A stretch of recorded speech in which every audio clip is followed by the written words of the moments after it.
Good evening, and welcome to the Quiet Library.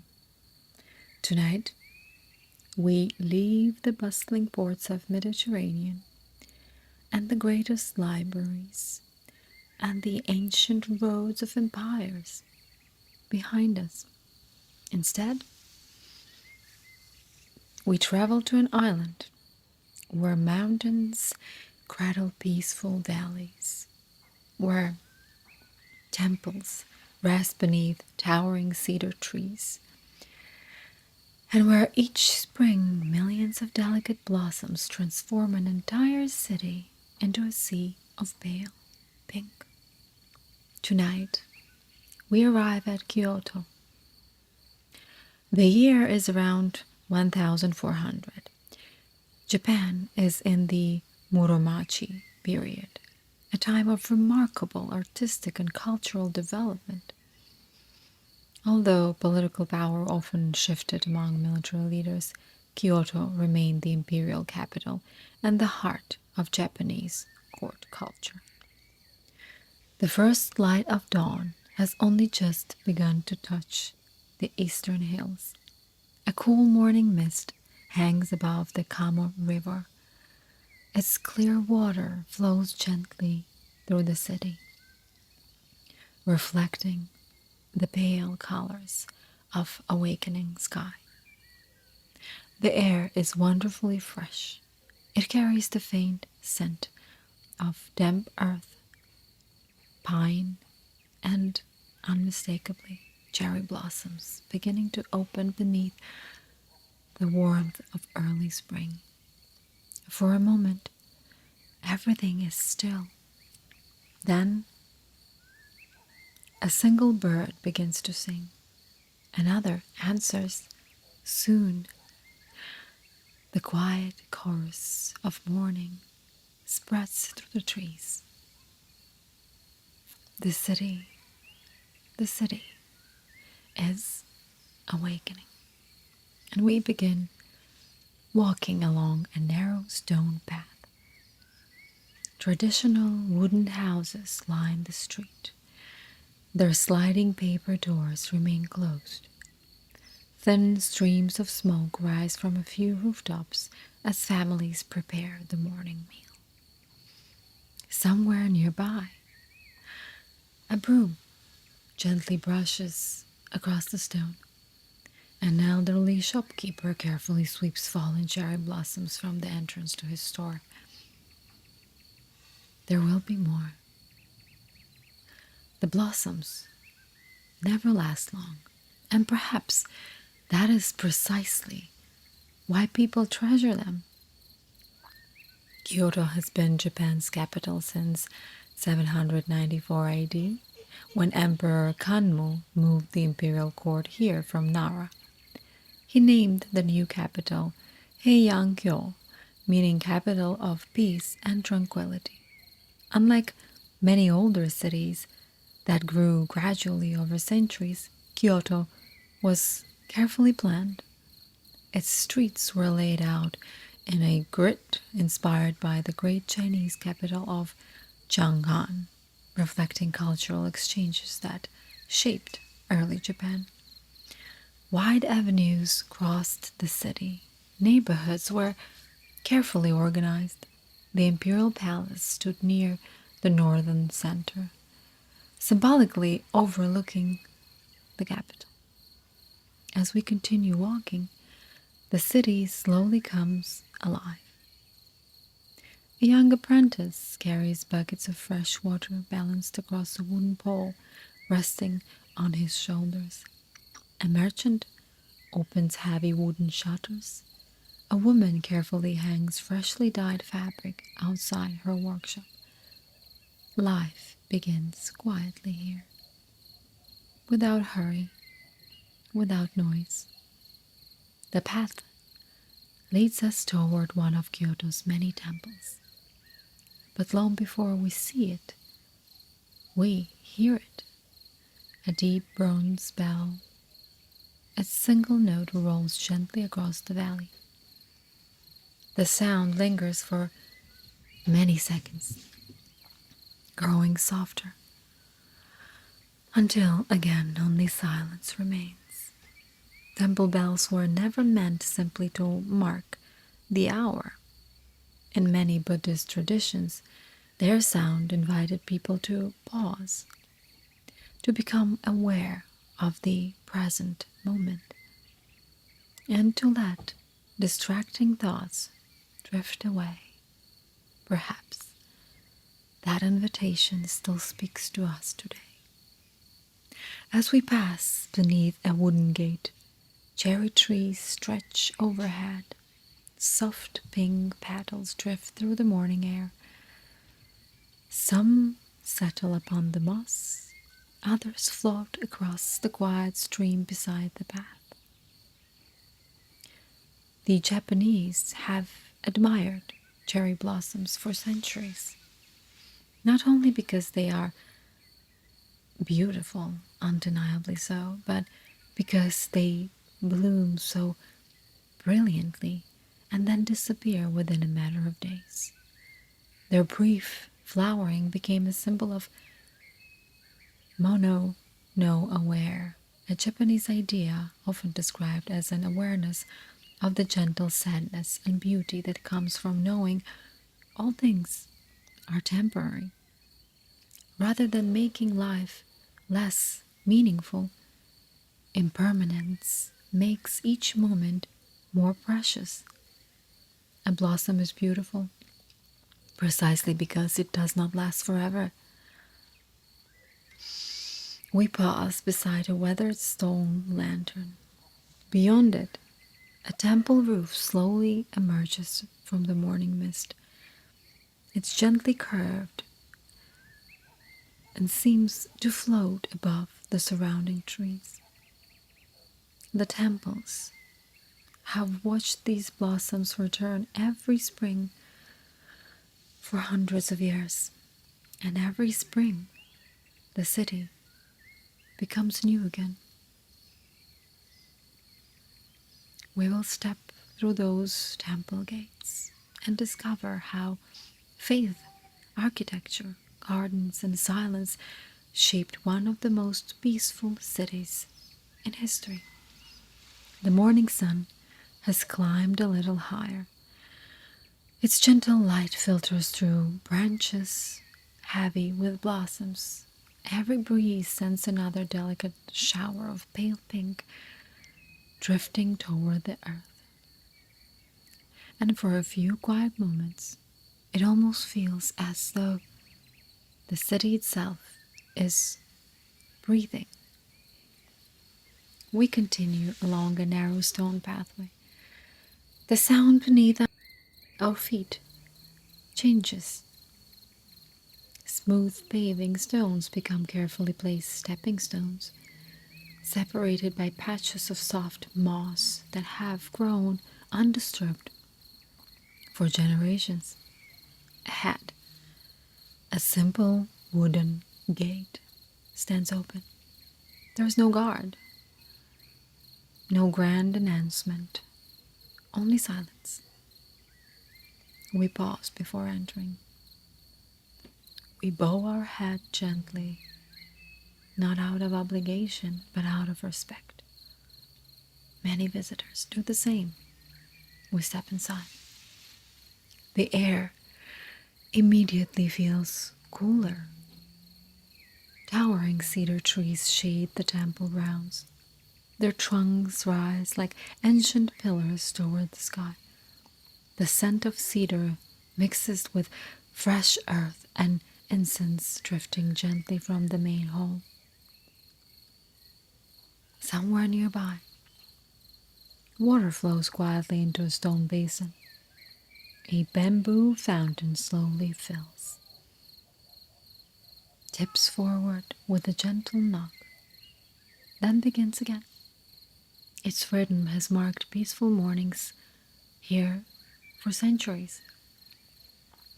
The temple before us belongs to the tradition of Zen Buddhism, which became especially influential in Japan during the Kamakura and Muromachi periods. Zen emphasized direct experience, quiet observation, discipline, and meditation.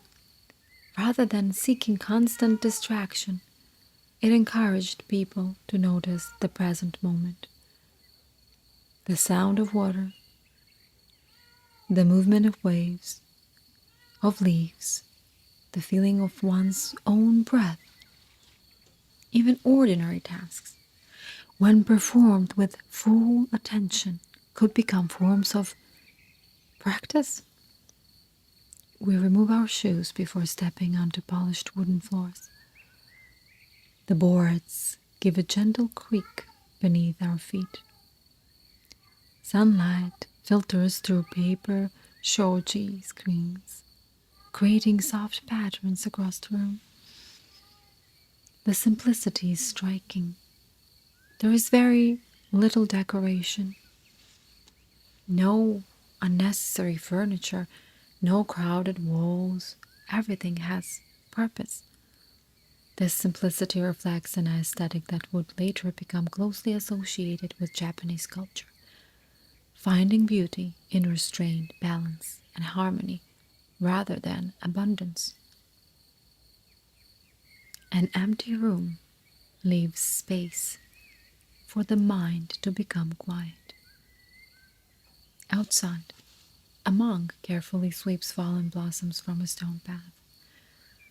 His movements are slow, steady, unhurried. Within a few moments, more blossoms drift down from the trees, and his work begins again. Not because he expects the path to remain perfectly clean, but because the act itself has value. Sometimes the purpose of a task is not to finish it forever. It is simply to do it. As we continue walking, the temple gardens unfold before us. Unlike many gardens designed to impress with bright flowers, these are composed with remarkable intention. Smooth stones suggest flowing rivers. Raked gravel represents gentle waves upon the sea. Carefully placed rocks become distant mountains. A single pine tree may represent endurance. A maple, the changing seasons. Nothing here appears accidental. Every element has been thoughtfully considered. Japanese garden design developed over centuries, drawing inspiration from nature rather than trying to control it. Garden builders often believed they were not creating landscapes, but revealing the beauty already hidden within them. Even today, many of Kyoto's historic gardens remain much as they were hundreds of years ago. Nearby, a family quietly approaches a small Shinto shrine nestled beneath ancient trees. Kyoto has long been home to both Buddhist temples and Shinto shrines, although they are different traditions. For much of Japan's history, many people participated in both. Shinto focuses on the sacred presence found in nature. Mountains, rivers, trees, and the spirits known as kami. Buddhism, introduced from the Asian mainland centuries earlier, brought new philosophies about compassion, meditation, and the nature of suffering. Rather than replacing one another, these traditions often existed side by side. Their influence shaped the rhythm of daily life throughout Kyoto. As the morning grows warmer, the city continues to awaken beyond the temple walls. The faint sound of merchants opening their shops drifts through the trees. A distant cart rolls slowly across wooden bridges. The aroma of rice cooking over charcoal fires reaches us on the breeze. Life and contemplation, work and stillness. They exist together here. We look toward the path ahead. There is another Kyoto, not only the city of emperors and temples, but the city of ordinary people. The artisans, the tea masters, the craftsmen, the families whose hands quietly built the beauty we admire. That is where we shall walk next. By now, the city is fully awake.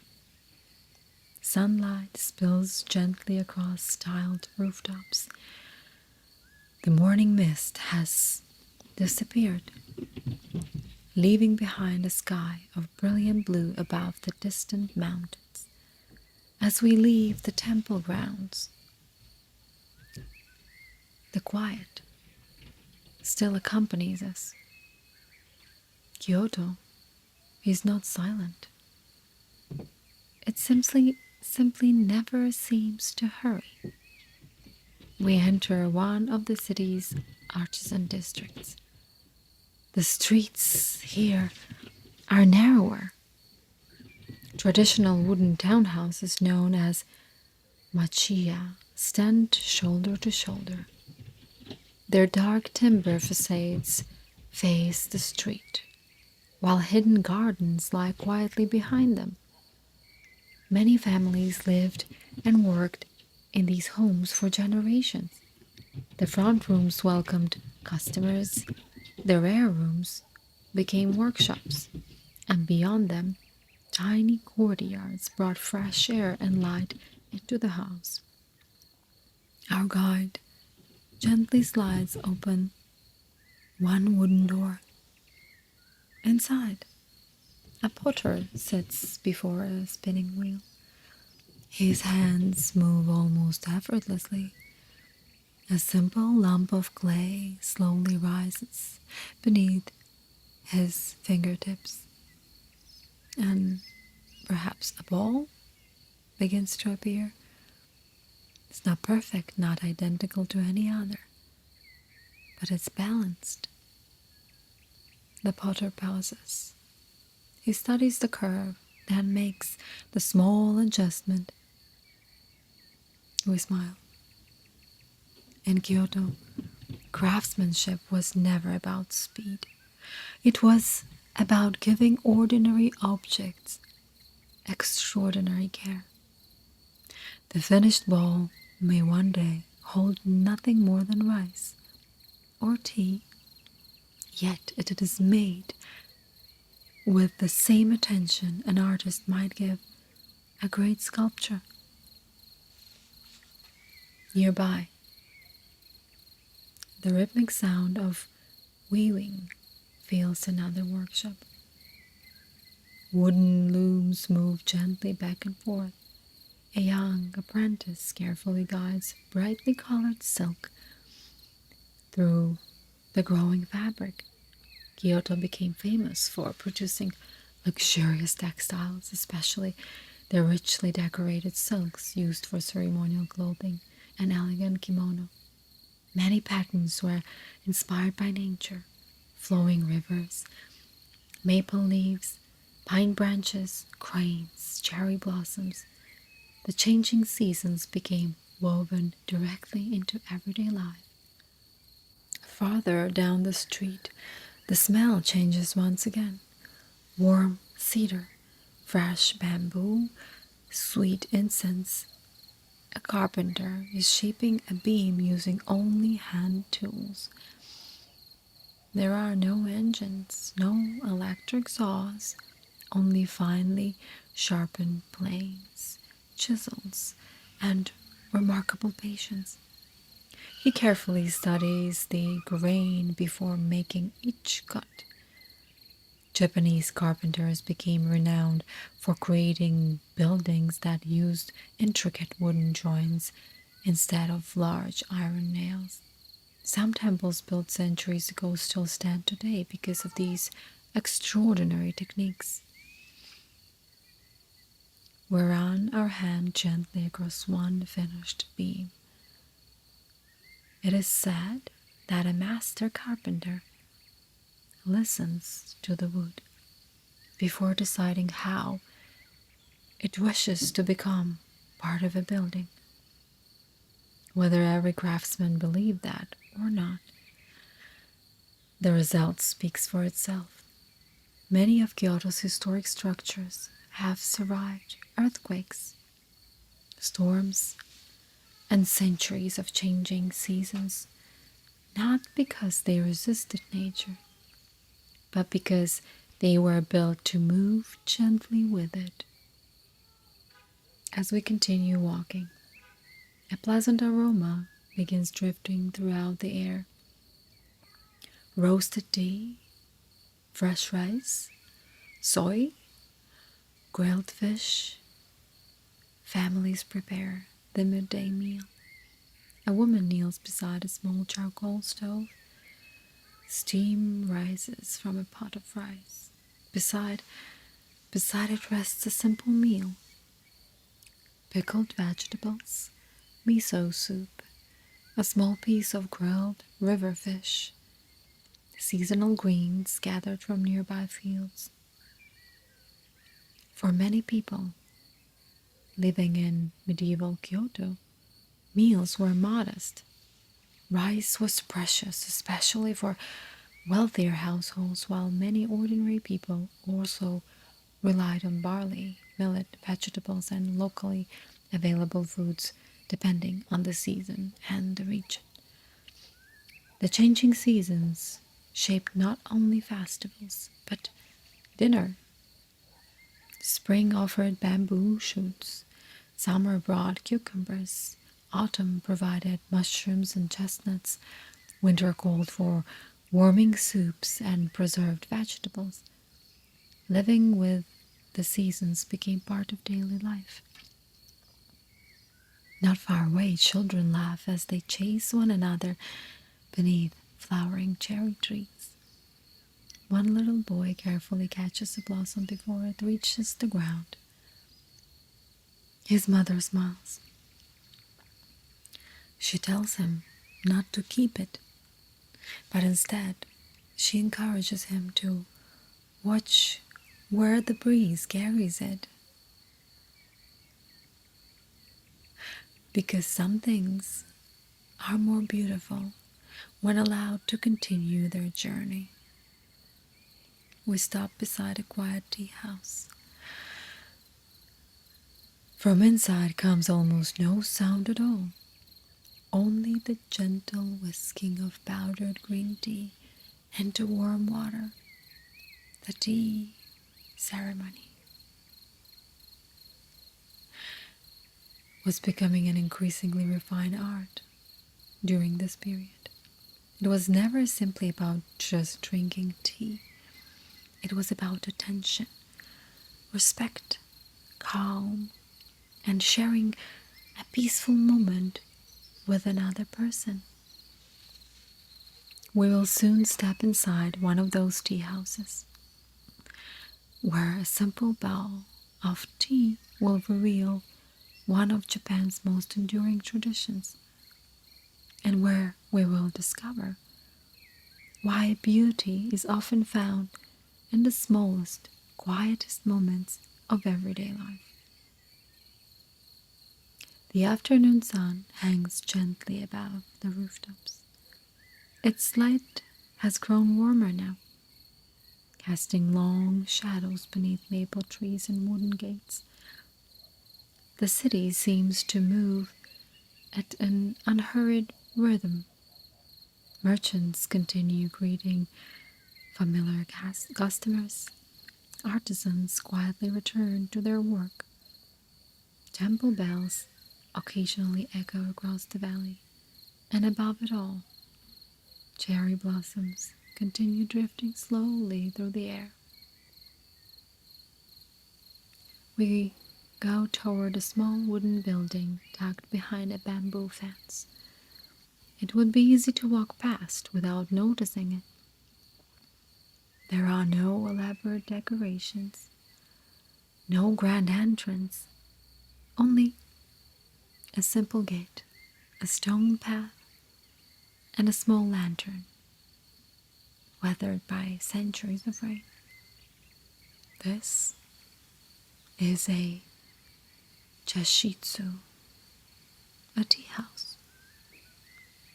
Before entering, we pause beside a stone basin filled with cool water. A bamboo ladle rests across its edge. Guests, traditionally, rinse their hands and sometimes their mouth, not because they were physically unclean, but as a quiet symbol of leaving the distractions of everyday life behind them. It is less about washing the body and more about preparing the mind. We step inside. The room is surprisingly small. Only a few tatami mats cover the floor. A single flower arrangement rests in one corner. Nearby hangs a scroll brushed with elegant calligraphy. Nothing else competes for attention. Every object has been chosen with care and purpose. The tea ceremony, known as Janoyu, developed over many centuries, but during the 15th century it began taking the form that would rather become famous throughout Japan. Influential tea masters, most notably Sen no Rikyu, in the 16th century, helped shape its philosophy around simplicity, humility, and presence. The purpose was never to impress guests with luxury. Instead, it encouraged people to appreciate ordinary things fully. The warmth of a bowl, the fragrance of freshly prepared tea, the quiet company of another human being. We kneel gracefully beside a small charcoal brazier. The kettle is already beginning to sing, not with a whistle, but with a gentle whisper of rising steam. The Japanese sometimes compare this sound to wind moving through pine trees. Even today, many tea practitioners listen carefully for it. Water is poured into a simple ceramic bowl. Bright green powdered matcha is added. Then comes the bamboo whisk. Its soft, steady movement creates a line, a fine layer of foam across the surface. No motion is hurried, no gesture is wasted. Each movement has been practiced countless of times, yet nothing feels mechanical. We admire the bowl. Its surface is uneven. The glaze varies slightly in color. One side curves just a little differently than the other. It is beautiful, not despite these qualities, but because of them. This reflects an aesthetic often associated with Japanese culture called wabi-sabi. Although difficult to translate into a single phrase, it embraces the quiet beauty of simplicity, imperfection, and the natural passage of time. A cracked bowl, carefully repaired with gold, a weathered wooden beam, a moss-covered stone, these are not considered damage. They are reminders that everything changes, and that change itself has its own kind of beauty. Outside, the wind stirs once more. Blossoms drift past the open doorway. One lands quietly upon the stone path. No one rushes to move it. It belongs there now. After tea, we continue through a nearby neighborhood. The streets remain remarkably clean.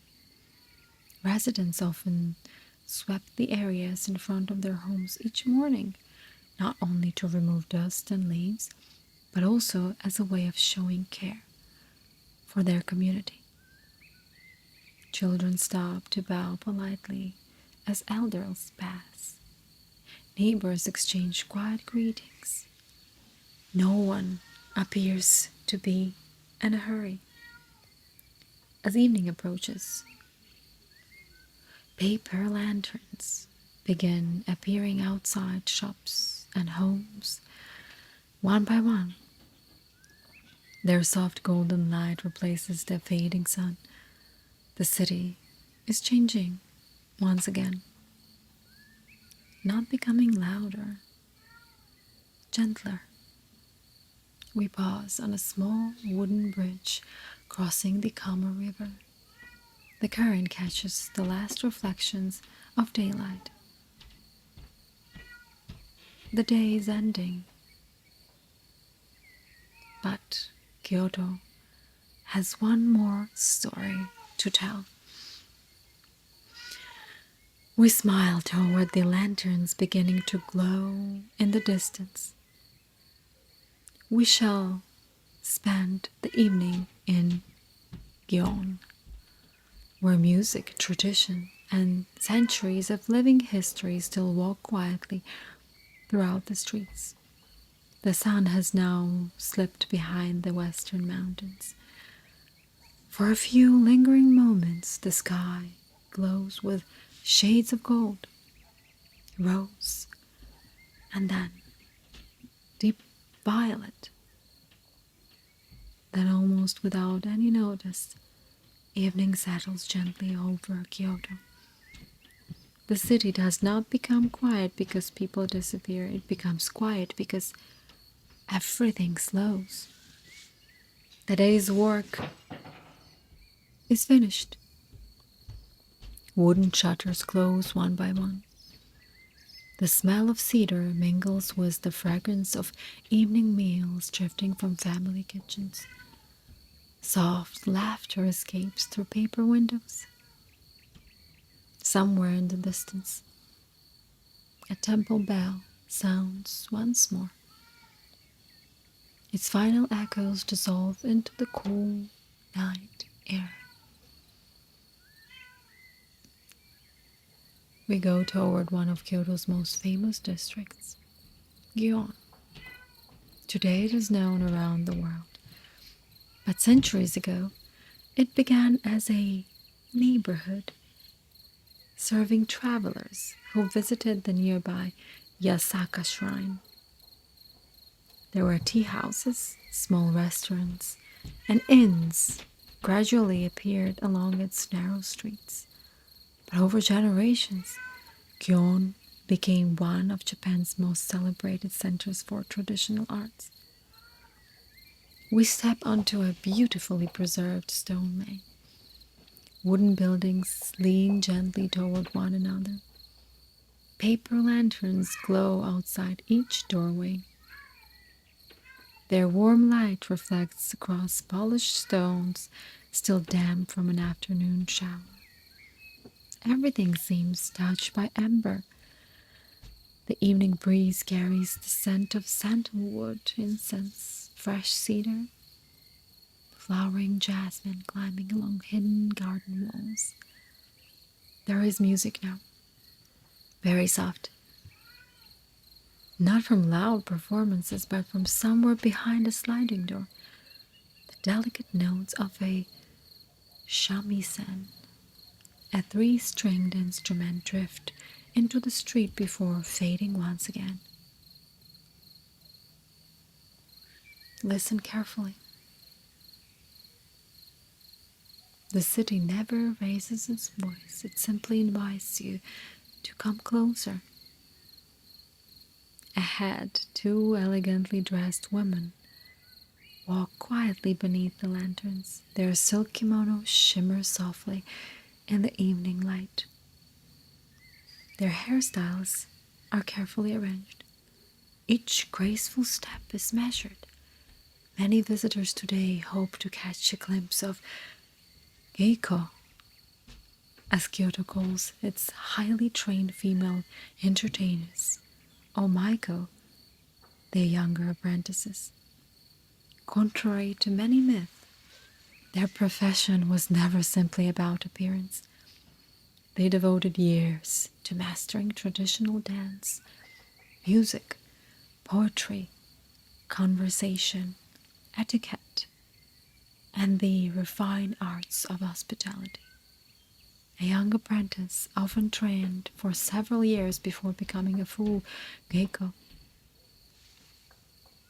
Their education required remarkable discipline. We bow respectfully as they pass. They return the gesture with quiet elegance before disappearing around the corner. No photographs, no crowds. Only another peaceful evening in Kyoto. We continue toward the banks of the Kama River. The water reflects hundreds of tiny lanterns dancing upon its surface. Couples stroll slowly beneath willow trees. Friends pause on wooden bridges to admire the moon rising above the eastern hills. Children point excitedly at fireflies blinking among the reeds. During the warm month, fireflies often appeared along Kyoto's streams and rivers. Before electric lights, their tiny flashes must have seemed almost magical. For generations, Japanese poets wrote about these quiet evenings. Many expressed profound emotion in only a few lines. A style known as haiku eventually became one of Japan's most celebrated forms of poetry. Rather than telling long stories, a haiku often captured a single fleeting moment. A blossom falling, a frog disturbing still water, moonlight upon fresh snow.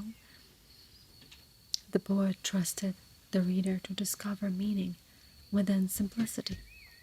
Perhaps history can be understood in the same way, not only through great battles or famous rulers, but through ordinary evenings like this one.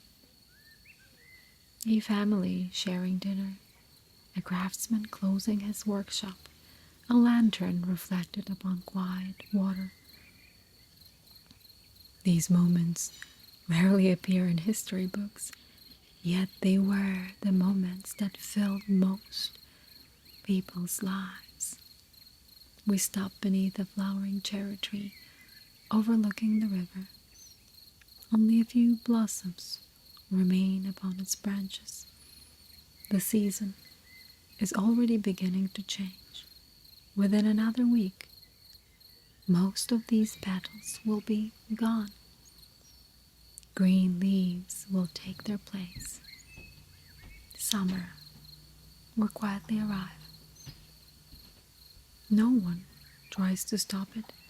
The beauty of spring has never depended upon lasting forever. It has always depended upon being noticed while it is here.